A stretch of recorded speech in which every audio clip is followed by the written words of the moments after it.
TCB কার্ডের জন্য কিভাবে আবেদন করবেন? কোন প্রক্রিয়ায় আবেদন করবেন? আবেদন করতে কি, কি লাগবে?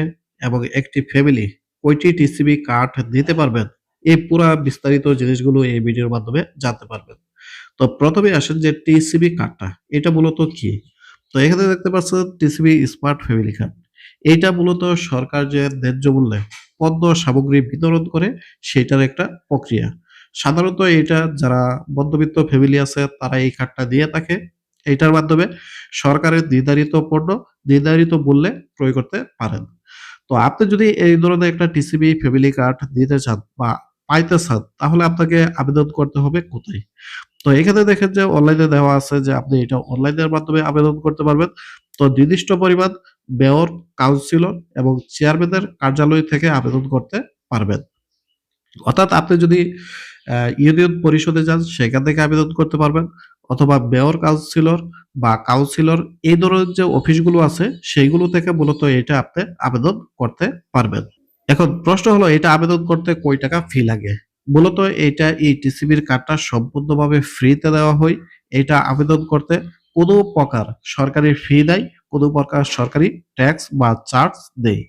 এটা যে আবেদন করে দিবে আপনি যদি ইউনিয়ন পরিষদে যান সেখান থেকে যদি আবেদন করেন, যে আপনাকে এই কার্ডটির জন্য আবেদন করে দিবে সে হয়তো আপনার কাছ থেকে একটা আবেদন করার ফি চাইতে পারে। কিন্তু এটার কোনো সরকারি ফি নাই।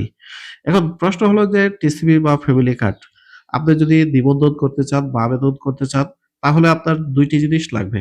সেটি হলো আপনার হলো ১ম এ যেটা লাগবে সেটা হলো জাতীয় পরিচয়পত্র নাম্বার বা যেটাকে আমরা বলি এনআইডি নাম্বার এবং জাতীয় পরিচয়পত্রের নাম্বারের যে জন্ম তারিখটা সেটা লাগবে। তো বুঝতেই পারছেন জাতীয় পরিচয়পত্রের ভিতরেই কিন্তু আপনি সবগুলো পেয়ে যাবেন। তারপর ২য় নাম্বার যেটা সেটা লাগবে আপনার একটা নিবন্ধিত মোবাইল নাম্বার।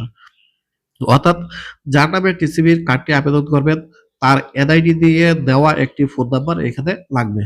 তো মূলত এই ২ টি জিনিসই একটি হলো এনআইডি কার্ড এবং একটি হলো মোবাইল নাম্বার লাগবে। এখন প্রশ্ন হলো যে একটি পরিবারে কয়টি ফ্যামিলি কার্ড বা টিসিবি কার্ড পাবেন? মূলত একটি পরিবার, যৌথ পরিবার বলেন বা যে ধরনের পরিবারই হোক মূলত একটি পরিবারের জন্য একটি টিসিবি কার্ড বরাদ্দ করা থাকে। তো সেক্ষেত্রে আপনি যদি আবেদন করতে চান তো বুঝতেই পারছেন একটি ফ্যামিলির জন্য শুধুমাত্র একটি কার্ডের জন্য আবেদন করতে পারবেন। এখন প্রশ্ন হলো যে আপনার কার্ডটি যখন রেডি হয়ে যাবে, যে টিসিবির কার্ডটির জন্য আবেদন করছেন সেটা যখন রেডি হয়ে যাবে, কোথায় থেকে কার্ডটি দিবেন, কখন দিবেন সেইটা কোথায় থেকে আপনি বুঝবেন? আপনি রেজিস্ট্রেশন করার সময় যে মোবাইল নাম্বারটি ব্যবহার করছেন অর্থাৎ আপনার এনআইডি কার্ড দিয়ে যে মোবাইল নাম্বারটি দেওয়া, সেই মোবাইল নাম্বারটির মধ্যে একটি এসএমএস এর মাধ্যমে জানিয়ে দেওয়া হবে যে কখন এই কার্ডটি পাবেন এবং কোথায় থেকে আপনি সংগ্রহ করবেন। তো মোটামুটি বলতে গেলে আপনি যদি টিসিবি কার্ডের জন্য অ্যাপ্লিকেশন করেন তাহলে এই মোটামুটি এই অল্প কয়টা বিষয় আপনাকে লক্ষ্য রাখতে হবে। একটা হলো আপনার চেয়ারম্যান অফিস বা মেয়র, কাউন্সিলর এই ধরনের অফিসে গিয়ে আবেদন করতে হবে। আর ২ নম্বরে হলো আপনার যেটা সেটা হলো পরিচয়পত্র এবং মোবাইল নাম্বার প্রয়োজন পড়বে। মোটা দাগে এইগুলোই প্রয়োজন পড়বে। এর বাহিরে কিন্তু আর কোনো কিছুর প্রয়োজন পড়বে না। তো চাইলে আপনার নিজেও একটি ন্যায্য মূল্যের কার্ড বা টিসিবি কার্ড সংগ্রহ করতে পারেন। ধন্যবাদ।